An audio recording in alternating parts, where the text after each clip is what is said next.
James Brown, the godfather of soul, dies and leaves behind an incredible 50-year musical legacy. There would be no Prince, there would be no Michael Jackson without what James Brown did on stage. He's like lightning in a bottle. You know, he'd dance across the stage, blackety hairdos, the shiny shoes, just amazing talent. And I think one that anyone who saw him, he was a showstopper, you know? But the entertainer leaves his family with next to nothing. With his voice very elevated, Mr. Dallas, they are not gonna ride my back when I'm gone. Do you hear me? It drives a stake into the Brown family, pitting his loved ones against one another. In the late 90s, my grandfather was sued. Not by some record company, not by his trustees, but by his children.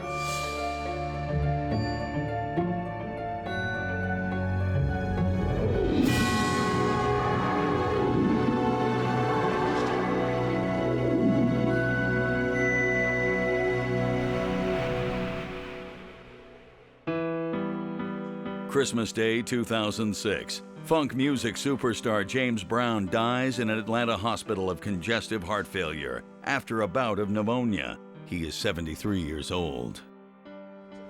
Just 2 days earlier, James Brown is on his way to the hospital at the request of his dentist, who thinks he's too sick to undergo routine dental implant work. In the days before his death, Brown's son Daryl has urged him to slow down and take better care of himself. You gotta get your health together, man. You gotta get yourself together. You know, you ain't no spring chicken, you know, and everything. And we talked for a long time. He said, "Thank you, son." He said, "Thank you for talking to me like that." Brown's daughter Yama is in Atlanta, preparing to celebrate Christmas with her children. My dad hated hospitals. He did not want to go. He fought tooth and nail about going. Brown stays overnight for observation, but by December 24th, his condition is no better. He was real sick, man. I could hear in his voice. He's very shortness of breath. And you can hear the ammonia. You can hear the breaking up real bad. I called him the day before and I said, "Look, I'm coming to see you." And he's like, "Nah, don't come." And I said, "Well, tomorrow's Christmas." And I said, "So if you're still in the hospital, I'm coming to see you on Christmas." Brown's wife, backup singer Tommy Ray Heiny, is on the West Coast. She and her son James Jr. are on their way home to South Carolina to be with Brown for Christmas. She has no idea that time is running out. Albert Buddy Dallas is Brown's lawyer of 24 years and one of his closest advisors. It was 1:20 in the morning, Christmas morning. I received a call from Mr. Charles Bobbitt. Mr. Bobbitt was a long-time road manager, personal assistant to Mr. Brown, was with Mr. Brown when he passed. And it was the voice of Mr. Bobbitt saying simply, "Mr. Dallas, he's gone." And I just screamed. I couldn't even, what do you mean? I couldn't say anything. I couldn't believe it. And it's like when JFK was killed, when Dr. King was shot, we all kind of remember where we were and what we were doing, and you know, this is the way it affected me and so many others. I went from grieving literally for about maybe 15, 20 minutes to getting thrust into, now you gotta get everything together. It's kind of like you'd like to be able to press the rewind button, you know, go back to a time that had not occurred, but that's not reality. R.J. Smith covered Brown's life and music in his biography, The One. It wasn't a Christmas anymore. It was a sad day. And I listened to a lot of his music that day. He was the greatest, just like they say he was. You know, I mean, as a musician, I'm not saying it because I'm son, but I'm saying it because as a musician and what he's done for the music, what he's done for music, American music, rhythm and blues, soul, funk. He's the creator of funk. Grandson William James Brown remembers the godfather of soul. He's like lightning in a bottle. You know, he'd dance across the stage, blackety hairdos, the shiny shoes, just amazing talent. And I think one that anyone who saw him, he was a showstopper, you know? While Brown's family and friends are in mourning, Albert Dallas steps into his role as trustee of his late client's estate. I was named as trustee and personal representative, along with two others, Judge Al Bradley, who was a magistrate judge there in Aiken, South Carolina, and who was road manager with Mr. Brown from 1991 until 2002. David Cannon was Mr. Brown's financial man in the organization. Within hours, Cannon approaches Yama Brown about some of her father's business affairs. He's like, well, we got this movie deal we gotta close. You know, your dad didn't get a chance to sign this. We've got some other things we're working on. We really need to get together and talk about how this is gonna go forward. Immediately, she suspects that something's not right. I said, no, what we really need to do is figure out his funeral. You're talking about business, and he hasn't even been dead 2 hours. It was ridiculous. Brown's spouse, Tommy Ray, returns to the mansion, the home she shared with Brown for the past 10 years, and is shocked to find it off limits. Her strained relationship with Brown's adult children leads her to assume they are behind this. We told her several times, we are not responsible. First of all, we're not the trustees. We don't have the ability to close the doors, lock the doors. We don't even have keys. Brown's children aren't the only ones who are on the outs with Tommy Ray Heiny. And I secured it. I have no apology for securing it. In fact, had I not done that, I'm sure I would have been sued for not doing my job. Dallas's decision apparently stems from a long-standing friction between Tommy Ray Heiny and the three trustees, who question the very legitimacy of her relationship to the much older Brown. There was a lot of controversy around her because she came so late in his life and there was so many years difference. There are 36 years between the two. When he met her, she was in Vegas. She was not exactly the type of woman that you would bring home to your mother. January 2007, as tempers die down over the new year, Yama and Daryl and their 4 adult siblings, Terry, Larry, Venetia, and Deanna, gather for the reading of the will along with Tommy Ray, but they're all in for a shock.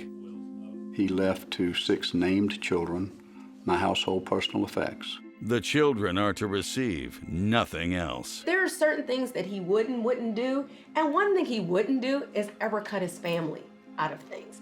And when I say that, I don't mean financially, and most people think that's what I mean. I'm talking about making decisions about his future. Was I surprised when the reading of the will? No. No. Surprised by what? James Brown did what he wanted to do, man. Nobody make him do that. Brown allocates a part of his estate to the Brown Family Education Trust for his grandchildren's educations. The rest go to Brown's pet charity, the I Feel Good Trust. He then left a provision that says, everything else on the planet I leave to needy and underprivileged children to be educated in institutions in the states of Georgia and South Carolina. Everything else on the planet is Brown's house and the royalties from his music, estimated to be worth at least $20 million. According to Albert Dallas, Brown knew what he was doing when he first thought up the I Feel Good Trust for needy children in 1987. I said, Mr. Brown, I'm just fascinated by your announcement of leaving everything to the I Feel Good Children's Trust, needy and underprivileged children. I said, it's just awesome that you plan to do this. But do you mind telling me what you plan to do for your children? In a cat-like manner. He literally came down right in front of me with his finger in my face, with his voice very elevated. Mr. Dallas, they are not gonna ride my back when I'm gone. Do you hear me? Yama Brown denies her father would ever make such a statement. He never made any indications like, I'm gonna cut you guys out of the will and I'm giving it to somebody else because I just don't love you. The will also makes no provisions for Tommy Ray Heiny or James Brown Jr. Tommy Ray came forward. That was not a good time for everybody. You know, it was just like, I'm the wife. I get to say this, get to say that. And of course, the trustees are saying, you're not even in the will. He did what he wanted. That was James Brown. He did it his way. To leave out his wife, to leave out his child, I don't know. The will sparks an immediate debate over Brown's last wishes. His grandson, William James, defends the will from the get-go. A lot of needs have come about in this legal process since he's passed away. A lot of needs, I might say, that run contradictory to the needs of James Brown, who only had a need to educate children. Giving hope to children comes naturally to Brown, who grew up without it on the mean streets of Augusta, Georgia. He lived in a neighborhood called the Terry. They called it the Terry because it stood for the Negro territory. The only place they could stay was an aunt that he had. Honeybell, she ran a prostitution home. He saw a lot of things at a really, really young age that I can't even imagine. Learned to sing and dance for nickels, dimes, and quarters. I think he supplemented that income with the theft of some hubcaps along the way. Before long, Brown has a setback that will really leave him singing the blues. You could knock him down, but incredibly, he'd get back up again. It's just the mentality of James Brown. James Brown's family is shocked to learn that the majority of the musician's estate will not go to them. Instead, it will go towards the education of needy children. James Joseph Brown is born into poverty on May 3, 1933, the son of farmer Joseph Brown and his wife Susie. My grandfather was born in Barnwell, South Carolina, in the middle of a shack out in the middle of the woods. You know, dirt poor, playing in the woods, making beats and sounds in the woods. His mother, Susie, leaves young James and his father Joseph for another man when James is still a toddler. Unfortunately, my great-grandmother and my great-grandfather had some issues that were not always the best of sorts. The future soul superstar comes to see his mother's early departure as more of a betrayal than the regular beatings he endures from his father. The only place they could stay was an aunt that he had. Honeybell, she ran a prostitution home. And for many years, my grandfather had to sleep in a prostitution bed. And of course, when the ladies needed work, he'd have to give up that bed. So he saw a lot of things at a really, really young age that I can't even imagine. I have kids of my own, so I can't even imagine them growing up like that. School takes a back seat to a more basic need, survival. Brown hits the streets of Augusta and earns his first few dollars as a performer. Augusta was a big city, and Augusta was a tough city. Learned to sing and dance for nickels, dimes, and quarters. I think he supplemented that income with the theft of some hubcaps along the way. So there's not much you can do with a sixth grade education back in the 40s, 50s, and 60s. But the one thing he did have was talent. So he was, focused on, I've got a talent, I need to discipline myself to grow my talent. His education was from the University of Hard Knocks and from Survival University. It's this lack of education that leads Brown, decades later, to devise the I Feel Good Trust. The intention of that trust was to educate children, young poor children. And he specifically didn't want color. He thought that we'd gone through that too many times for far too long. And that what we really needed to do was focus on helping every child that's poor get an education, because that's the only way that you're going to get an education. Brown doesn't have a team of advisors when he is arrested for stealing clothes at age 16. He quickly learns firsthand the difficulties of being a young black man incarcerated in the South. Mr. Brown was always a survivor. You could knock him down, but incredibly, he'd get back up again. It's just the mentality of James Brown. Here's a man who grows up from nothing in a prostitution home. And he goes from a prostitution home to the White House. And talent takes you there. Hard work takes you there. Every child can relate to that in this country, to start from nothing and become everything. He is what we teach every child to be every day. And there's something about music, man. I don't care how bad things are in your life. When you hit that note and you play that music, everything goes away. In his third year of juvenile detention, while playing baseball against a local team, he meets civilian Bobby Bird. The two become fast friends. When Brown is released from prison in the early 1950s, Bird invites Brown to sing in his band, the Famous Flames. Gospel music will be Brown's salvation. Bobby Bird was a very loyal sideman to James Brown throughout his career. A lot of people know him as the godfather of the godfather, in a sense. He really looked after him and was really there from the start. Brown has his first hit with the Famous Flames in 1955. Please, Please, Please sells over 1 million copies. Brown assimilates all of his musical influences and invents his own sound. There's all these moving parts going in and out. There's a lot of tension created between the drums and the bass, how they're together and apart at the same time. It creates this sort of anticipation that makes us feel a certain energy, that makes us dance. And of course, my grandfather being boisterous and someone who, was in your face a little bit. It wasn't long thereafter he was released that people knew this man can sing, James can sing. And he started singing with Bobby in the choir. And it wasn't too long after he started singing, he wanted to be up front. And he was so at peace, it was just his comfort zone. He loved the stage. And I believe that's what kept him alive for so long. He had a little pep in his step. He had style, he had charisma. He had that thing that makes you want to look at him and watch him do his thing on the stage. As a physical performer, it's really tough to match James Brown. He was incredibly influential. There would be no Prince, there would be no Michael Jackson without what James Brown did on stage. I'm not even talking about music, I'm talking about the way this guy moved his body. Brown's popularity eventually supersedes the other band members, and he becomes the main attraction. His 1962 recording of Night Train reaches Billboard's top 40, and his constant touring and several business ventures earn him several nicknames. It's the godfather of soul, the hardest working man in show business, Butane James, the new minister of the super heavy funk.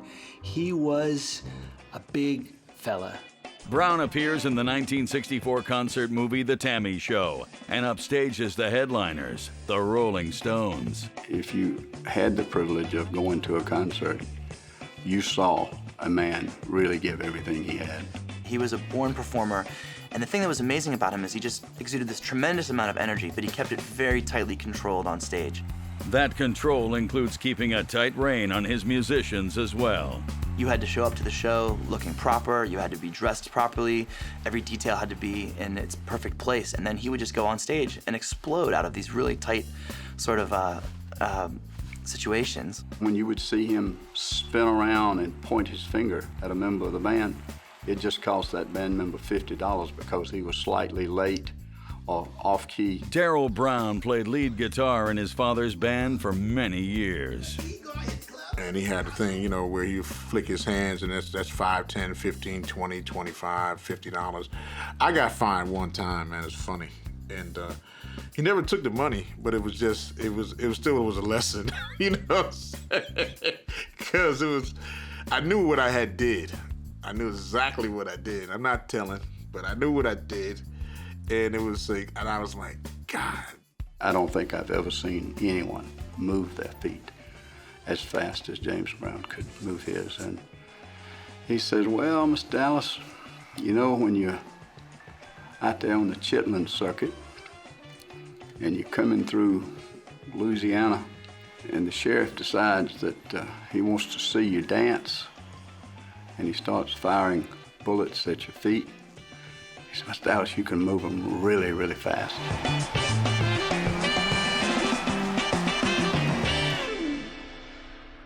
As the civil rights movement gets underway, James Brown's music in many ways becomes the soundtrack for the struggle. Say it loud, I'm black and I'm proud.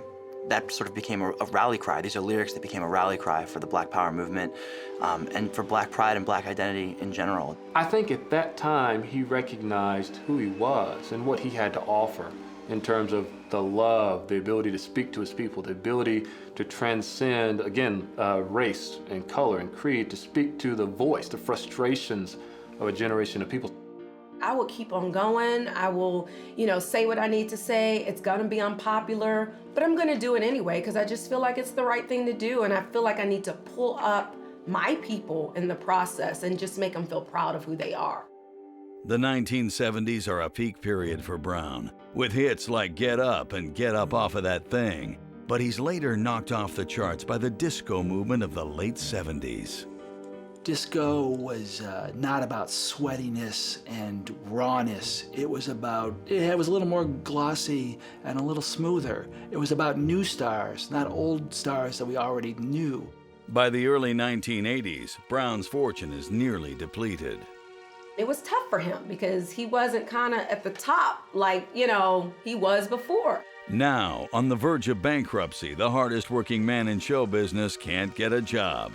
Enter lawyer Albert Buddy Dallas. The banks really didn't want any of his business. He really was not a very popular figure in 1984. Mr. Brown and I developed quickly a personal friendship in addition to our professional relationship. My grandfather was going through the IRS, coming in to try to take his possessions and his assets in a time when no one would deal with my grandfather. Banks, financial institutions. He was at the very bottom of his luck at this time. Buddy Dallas came in, took him on as a client, paid his bills up to a point where he could just get them back to zero. They were impounding vehicles he owned and other things. I think he was in danger of losing a house he really loved on Beach Island in South Carolina. And Buddy Dallas bought the house for him and turned it over to James Brown. It was kind of hard times. I mean, there was very little money, and many times I would have to cover expenses myself. But I did that in 1984 and 85 when we were trying to resurrect things. I was the only source of credit because Mr. Brown didn't have any. With Dallas's help, Brown manages to turn things around and enjoys a resurgence with the hit single Living in America and several movie and TV appearances. But Brown's newfound popularity makes him a target for those wishing to profit from him. Some suspect that Tommy Ray Heiny tried to take advantage of James Brown from day one. Everybody figured she was a gold digger and she was after his money, and she could have been, she could have been after his money. And then there's some shocking news. The child produced through the supposed marriage could not have been his child. Mr. Brown was totally humiliated by the developments with Miss Ray. She refused to come see this man on his deathbed and decided rather to stay in Las Vegas and have her a good time. Before his death, James Brown decides to leave much of the wealth he's accumulated over his 50-year career towards the education of needy boys and girls, leaving his children and spouse out in the cold. 1994, Tommy Ray Heiny is 25 when she auditions to be a backup singer for Brown, who is 36 years her senior.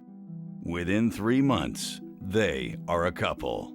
I don't know what her initial intentions were, but I'm sure he afforded her a different lifestyle than she never had, so most people would have probably went for it. You have James Brown interested in you, and you're gonna go for it. Tommy Ray gives birth to a boy in June of 2001. Brown is elated at the prospect of a half-black, half-white son and names him James Brown Jr. The couple are married later that year. He fell in love with her. That's the woman he wanted to be with. But on Christmas Day 2006, newly widowed Tommy Ray can't believe what is happening to her. Why would you lock Tommy Ray out? Hell, Tommy Ray had been gone since October. She was not a resident of the mansion anymore. She had no right to be there after Mr. Brown left us. Everybody figured she was a gold digger and she was after his money, and she could have been, she could have been after his money. The trustees turn Tommy Ray away because they claim her marriage to Brown is not valid. The claim opens up a can of worms from Tommy Ray's past. Tommy Ray claims to be the spouse of Mr. Brown. We all know that Miss Ray was married to another man at the time that she engaged in a ceremonial marriage to Mr. Brown. Years before his death, Brown is shocked to learn that Tommy Ray is already married. In 1997, she had wed a Pakistani immigrant in an alleged green card fraud. The union is only annulled in 2004, long after the couple's 2001 wedding. Under South Carolina law, this renders her marriage to Brown null and void. Mr. Brown was totally humiliated by the developments. Miss Ray sought an annulment. There were agreements between Miss Ray and Mr. Brown's counsel that she would never, ever seek to claim a common law relationship with Mr. Brown. I think he tried to make her into the type of woman she ought to be. I just think he failed at it. James Brown is free to remarry Tommy Ray Heiny after her previous marriage is annulled. but he never does. And to many in Brown's circle, the marriage controversy is just the tip of the iceberg. The child produced through the supposed marriage could not have been his child, for the simple fact we now know that my grandfather had many procedures done that would not have allowed him to have a child. According to Albert Dallas, Tommy Ray Heiny's son is born nearly 2 decades after Brown undergoes an irreversible vasectomy. Brown and Tommy Ray Heiny are nowhere near each other during the 10 months prior to the birth of James Jr. To Dallas, it boils down to a simple question of geographical impossibility. Mr. Brown's over on the East Coast, and she's in Vegas or LA during that period of time. Depending on who you talk to, DNA testing of James Brown Jr. is either kept private or it never happens at all. His paternity remains unresolved to this day. Meanwhile, a legal battle is brewing over the I Feel Good Trust, which ignores the interests of Brown's spouse and children in favor of children he doesn't even know. When I look at his will, I think about, gosh, how did he ever, how could he have signed this without being properly advised? Albert Dallas is quick to respond to this. Anyone who could make such a statement as that obviously did not know Mr. Brown. Mr. Brown was a person that would influence you, but I absolutely assure you, you were not going to influence Mr. Brown. Nobody's there pulling your damn arm.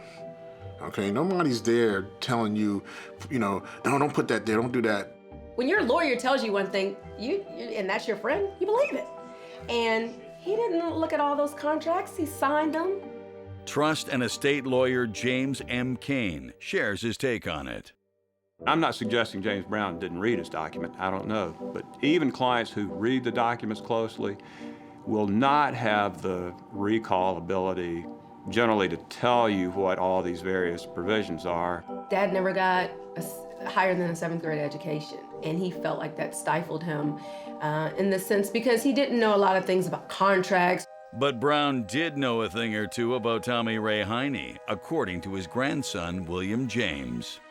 The fact she refused to come see this man on his deathbed and decided rather to stay in Las Vegas and have her a good time, gave him all the knowledge about this woman he needed to know, such that in his last hours he would request of my father, don't let this woman come around, do not let this woman close to anything that makes James Brown who James Brown is. Nevertheless, on February 1st, 2007, Tommy Ray files a petition asserting that she is Brown's rightful widow and has a 2001 marriage certificate to prove it. Miss Ray has proceeded as if she was Mr. Brown's spouse. Mr. Brown never remarried Miss Ray, even in the face of numerous requests by Miss Ray that he remarry her. She also claims that the August 2000 will used to determine the division of the estate is not the most current one, and that Brown often had the tendency to change it according to his temperament. Albert Dallas stands by his client's recognized will. Mr. Brown's documents speak for themselves. Did he devise or not?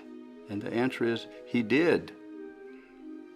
Are we not then duty-bound, obligated to enforce his wishes in a court of law? I think we are.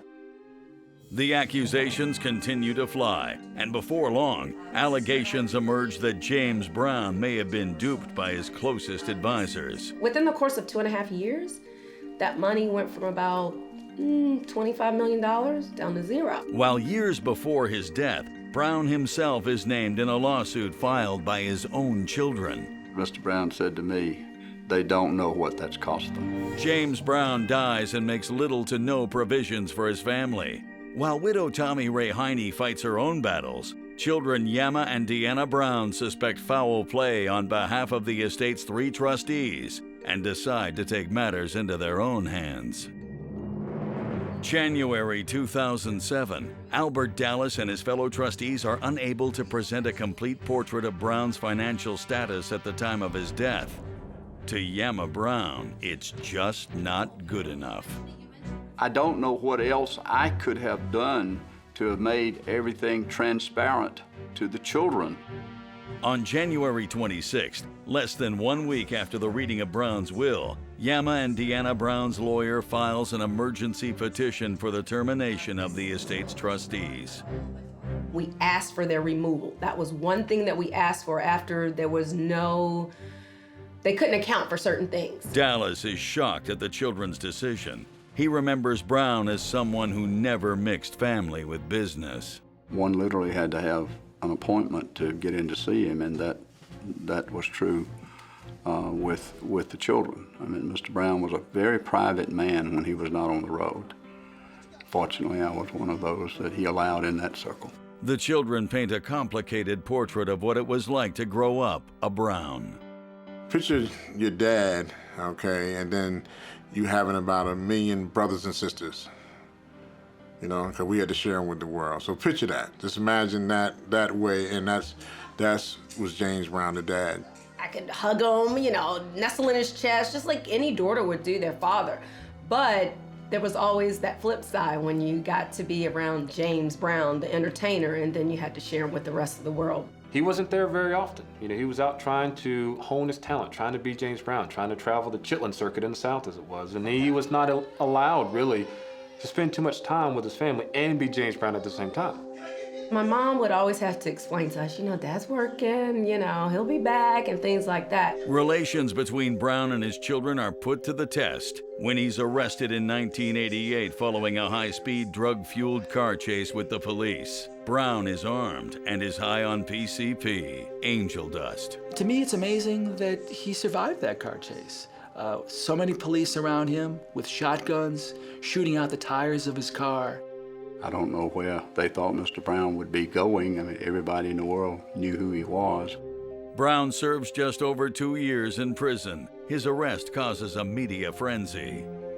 As a child, it was difficult, and people don't really think about stuff like that. They don't think about how it affects his family, his wife, his kids, things like that. No one knows exactly when he started smoking PCP. Some people say it might have been as early as the early 70s. A number of people say he smoked it on and off for the rest of his life. We sometimes wonder, well, why do these artists and entertainers, you know, wind up with drugs or drug charges and so forth? Trying to stay up to give a performance and the grueling schedule they keep is probably the answer. Him having a rough time with drugs, I always look at it as him having a rough time with himself, his demons. Okay, he was still human, man. He's just like anybody else, you know what I'm saying? According to Yama Brown, her father's habit makes him susceptible to manipulation. A lot of people took advantage of him during that time period because he was not thinking in his right mind and things like that.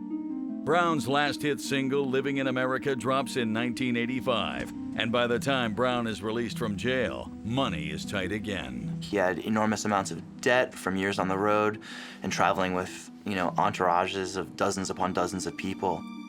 In 1999, Brown takes out a $25 million bond as an advance against future royalty revenue. The bond is set up by his accountant and future trustee, David Cannon. Within the course of 2.5 years, that money went from about $25 million down to zero. Brown is unaware that Cannon receives a check from the fund for $5 million during this period and buys property in Honduras. This sets off alarm bells for Yama Brown. That happened while he was still alive, and he didn't know it because he trusted him to do the right thing with his nest egg. God knows what they're going to do when you're gone and you're not here to defend yourself. David Cannon didn't deceive anybody, says Albert Dallas. Let me tell you something. Mr. Brown could go ghetto on you pretty damn quick.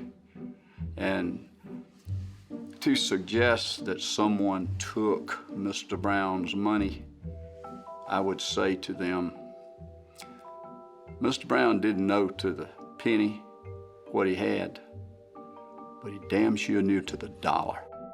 Yama Brown's lawyer will later use Cannon's alleged wrongdoings as an argument to have him removed as a trustee. Meanwhile, William James Brown has an allegation of his own, this one against his aunts, Yama and Deanna Brown. In the late 90s, my grandfather was sued. Not by some record company, not by his trustees, but by his children. He was sued by his children for songs they claimed they wrote. In the mid-1970s, Brown creates a publishing company in the name of his daughters, Yama and Deanna, to manage the rights of certain songs. Because he put the songs in our names, obviously when we were very young, he wanted us to have something, you know, to have something that was ours. Not so, according to Brown's grandson. My grandfather put these songs in their name to avoid taxes. Deanna and Yama sought to recover those songs from Mr. Brown against his will, against his wishes, and brought litigation to collect royalties on those songs. My sister and I, Deanna, sued Warner Chappell, and my dad was named in the suit because he was a performer on the songs that we sued about. Yama also claims that Brown is on their side during the entire process. The lawsuit is settled in Yama and Deanna Brown's favor, but it leaves a sour taste in the mouths of many who claim that Brown was incensed at his daughter's betrayal. That did more to influence James Brown to put his values and his assets and everything he had inside this trust to educate children and not leave it to his family than any trustee could have ever done. Mr. Brown said to me, they don't know what that's cost them. January 2007. While Tommy Ray Heiny fights to be recognized as Brown's rightful widow, his children wait to hear about their emergency petition to have Albert Dallas, David Cannon, and Alfred Bradley removed as trustees of the estate. Mr. Brown's children wanted to become managers or trustees of the trust. That's the thing about trustees, whether they would do a better job or whatever. That'd be like me, going into, say for example, walking on a job to drive a crane, and I've never driven a crane before. Doing what the will and the trust directs. Damned if you do, damned if you don't. Nothing pleased anybody. And the only person that should have been pleased was Mr. Brown. He directed it. If he wanted you to run it, you'd have been running it. Yama and Deanna Brown move forward and point to a clause in the I Feel Good Trust for Needy Children that allows the trustees to keep up to 50% of Brown's estate as administration fees. To them, an unheard of amount for a charitable trust. We know most people are gonna take up to 50%. If it allows them to, they're gonna take it. With the stage set for a three-way battle of wills over the estate of James Brown, differences within the Brown family lead to infighting. Brown's family is divided, with its members challenging each other's credibility. If you lay cheese out, rats are eventually gonna go get the cheese. They wanted to paint this picture that we were lying, we just wanted more money, and that was it.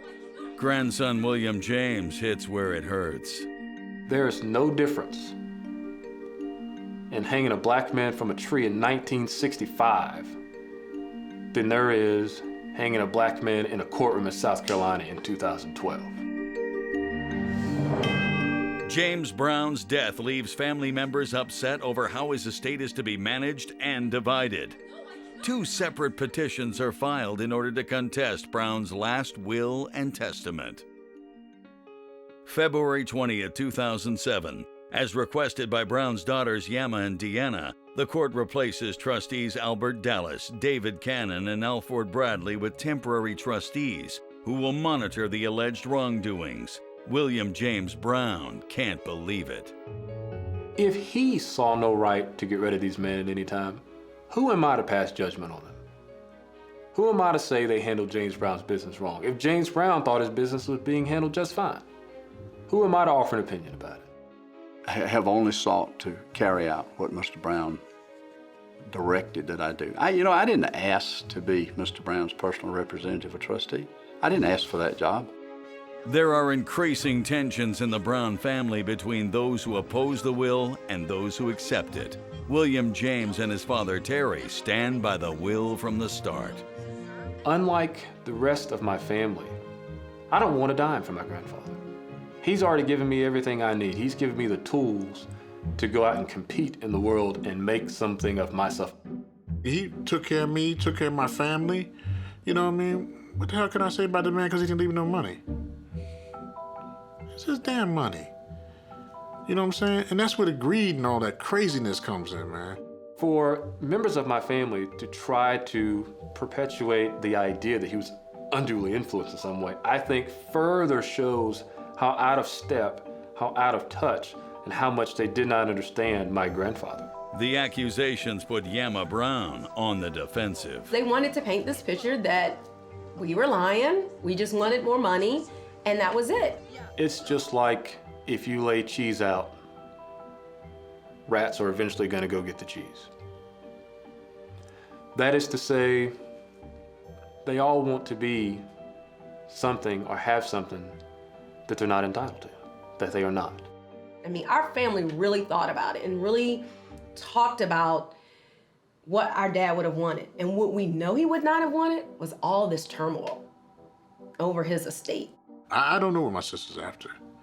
You know, I can't speak for them. You know? I mean, if that's the case, if they're after something or whatever, I wish them luck. I hope they find it. While Brown's 6 legitimate children are divided over the will, many others claim to be his illegitimate offspring. Mr. Brown loved women. Let there be no doubt about that. And he never wanted for women. The 1960s and 1970s are a time of free love, and that certainly proves true for James Brown. He had wives, he had girlfriends, he had one-night stands, and he had people working for him who were sort of air traffic controllers, who had to make sure that none of these bodies collided or ever met each other. It must have been a fearful job. He was a player, man. He's James Brown, man. You know, what woman wouldn't want a man of power like that? You know, it ain't like he had to go out here and stand on the corner and wait.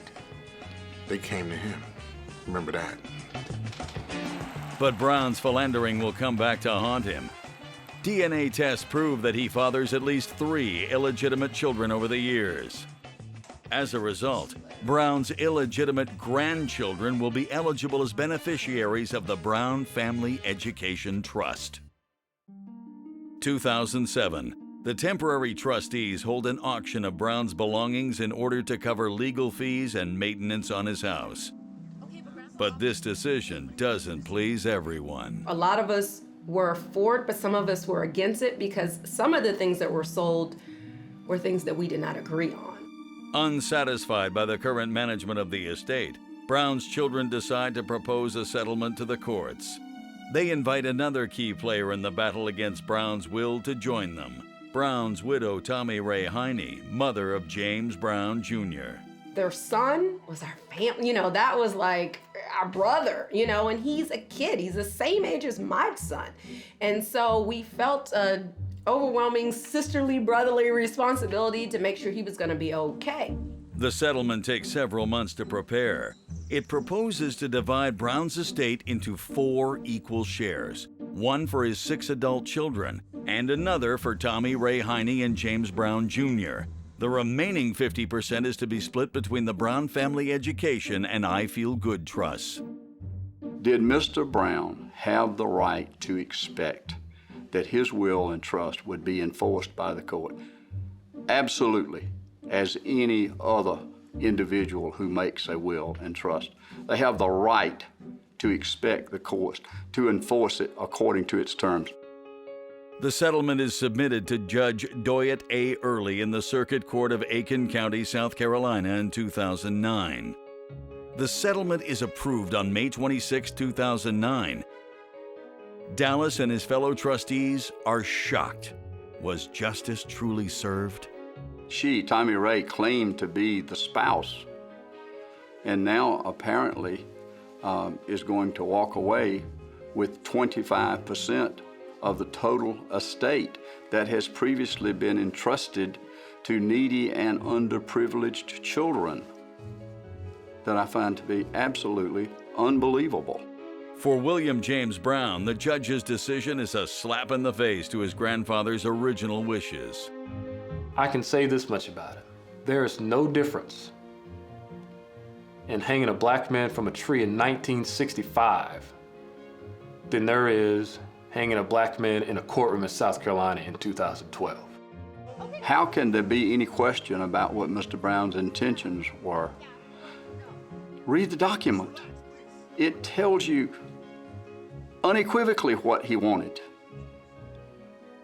Why has the Attorney General of South Carolina turned its back on James Brown's wishes? The decision represents a victory for Yama Brown. After all, half of Brown's estate is still being allocated to education. We respected his wishes, and I still feel like we respect his wishes. The two charitable trusts fall under the jurisdiction of the Attorney General of South Carolina. They are there to make sure that that trust gets carried out. We asked for the judge to bring a party in that could help administer that. In other words, we as the family aren't even administering that. We won't even, quote unquote, touch that money. We'll help in the process determine who gets it and things like that. As for the money itself, it's still tied up in legal red tape. Do you know that not only has not one child received 1 penny to be educated, but 30+ lawyers have billed tens of millions of dollars in the face of those children not being educated? 5.5 years later, to my knowledge, not one dime. Isn't it ironic? We couldn't do anything because we were tied up in this court, all this court stuff. So any monies that were coming in were going to more attorneys. The underprivileged kids right now, those are the ones who are suffering. They suffering. They need educations, man. His grandchildren, their education ain't secure, Mr. Attorney General, you have a fiduciary responsibility to help educate children. You have a responsibility to protect this trust. The legal courts in South Carolina, you have a responsibility to give a man due process, to give a man's will the respect it deserves. In June 2007, Albert Dallas, David Cannon, and Alfred Bradley resign as trustees, or are forced to resign, according to Dallas, who points out what he sees as the bitter irony in all of this. Whomever winds up doing all of this will be charging the same kind of fees that Mr. Brown provided for. And it was Mr. Brown's choice whom he wanted to carry out those duties. That's the thing that's so hurtful about all of this. These were good men. They were decent men. They were honest men. They were loyal. They did what Mr. Brown, my grandfather, asked them to do, without question, without fail, every single time. I've often thought, wouldn't it be great if Mr. Brown could walk into the courtroom, would be held to pay. Be held to pay. Darrell and William James Brown have already paid their price for trying to uphold the Godfather of Soul's final wishes. Does it hurt that you've been ostracized by your family? Of course it does. Does it hurt on holidays you can't see your family? You can't pick up the phone and say, hey, I love you. You can't gather together. Sure, those things hurt. Like any other siblings, man, we have disagreements. We don't agree with each other all the time. You know what I'm saying? And we would like to be closer, at times. But at the same time, I owe as much to my grandfather to do the right thing, to stand there, resolute and firm, to carry out his wishes, regardless of what the consequences are. Because in the end, without James Brown, there's no William Brown. Because he lived, I live. That's the bottom line to it. It's a strain, man, you know what I mean? But the funny thing about it is that, you know, you put us all together, we all look alike. It's a lot of work for my brothers and sisters and I to continue on, but it's worth it. You know, he came from nothing and built all of that. So the least I can do as his child is to continue it on in a positive way, in a way that would make him happy. I love the man. He was my friend. He trusted me to see that his wishes were carried out, as I did for 24 years during his lifetime. In the end, the music lives on. James Brown, he's known as the godfather of soul, but he's really one of the most colossal figures in American pop music. I mean, this is a guy who really defined a sound, that sound being funk music, and its legacy just trickles on down through the decades. Play Pass the Peas, play Say It Loud, I'm Black and I'm Proud, play all that amazing music, play the funk. Just play it once, and it washes away all this other stuff.